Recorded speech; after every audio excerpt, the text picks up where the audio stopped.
this president is going to somehow agree to a deal that ultimately winds up putting Iran in a stronger position when it comes to nuclear ambitions is absurd. Joining us now to talk about the latest developments is retired Naval Intelligence Commander Dr. Paul Chabot. He also served as White House senior advisor to Presidents Clinton and George W. Bush. And it's always great to see you. Thanks for joining us here on this Memorial Day. Ruth, good to be with you, and thanks for the opening on Memorial Day. As you may know, we've also lost 13 service members in epic fury.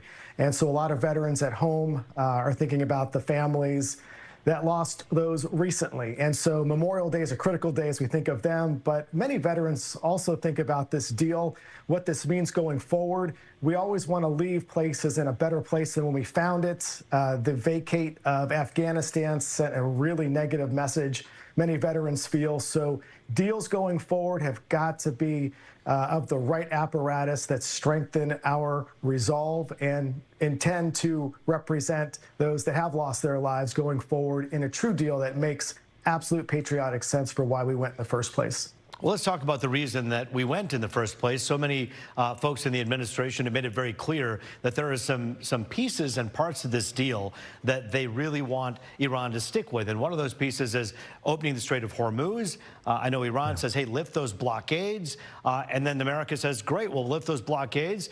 We'll also may lift some sanctions, but you have to make sure that you guarantee us that you're getting rid of that uranium and that you're guaranteeing us that you won't go after a nuclear weapon. All things that seem like lofty goals. Is that easier said than done?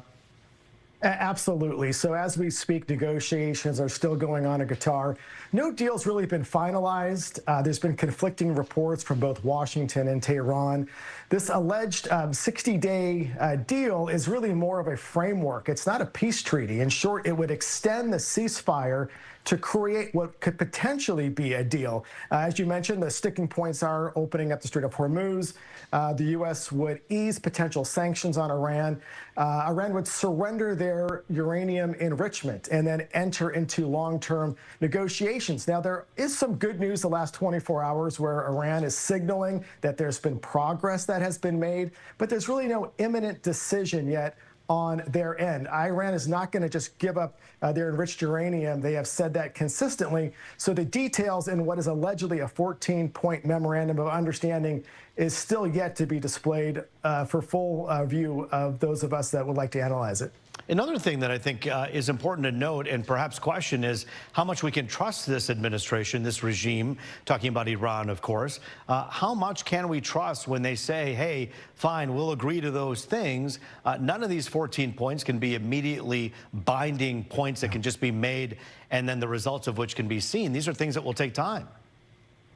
I think there is a lot to criticize consistently looking at the history of Iran. When you see the pushback that you mentioned earlier from legislators and senators on this, it's because historically Iran has not been a nation to be trusted. In fact, many often see this ceasefire as an opportunity for Iran to rebuild their military, which open source intelligence is telling us that is exactly what they have been doing. The Iranian president in the last day or so basically wanted to reassure the world that they, don't want to pursue a nuclear weapon, but they've also stopped short of really accepting any U.S. demands on their uranium enrichment.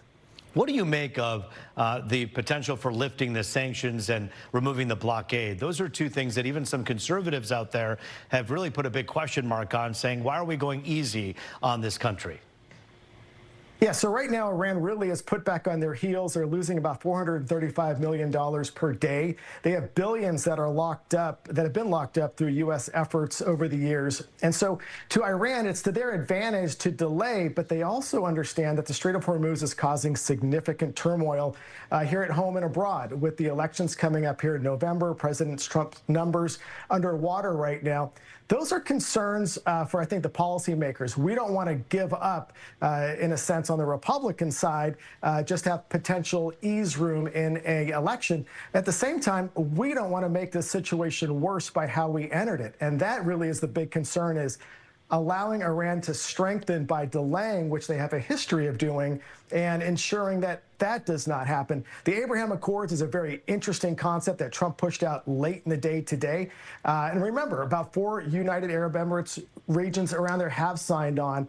Trump basically opened the door to potentially having Iran sign on. But that is a long stretch because we're looking at basically Israel and the Arab world all having relations together. It's a dream, but not one that could be accomplished easily or let alone overnight or in 60 days. How much closer tonight do you think we are to a peace deal than we were, let's say, a week ago?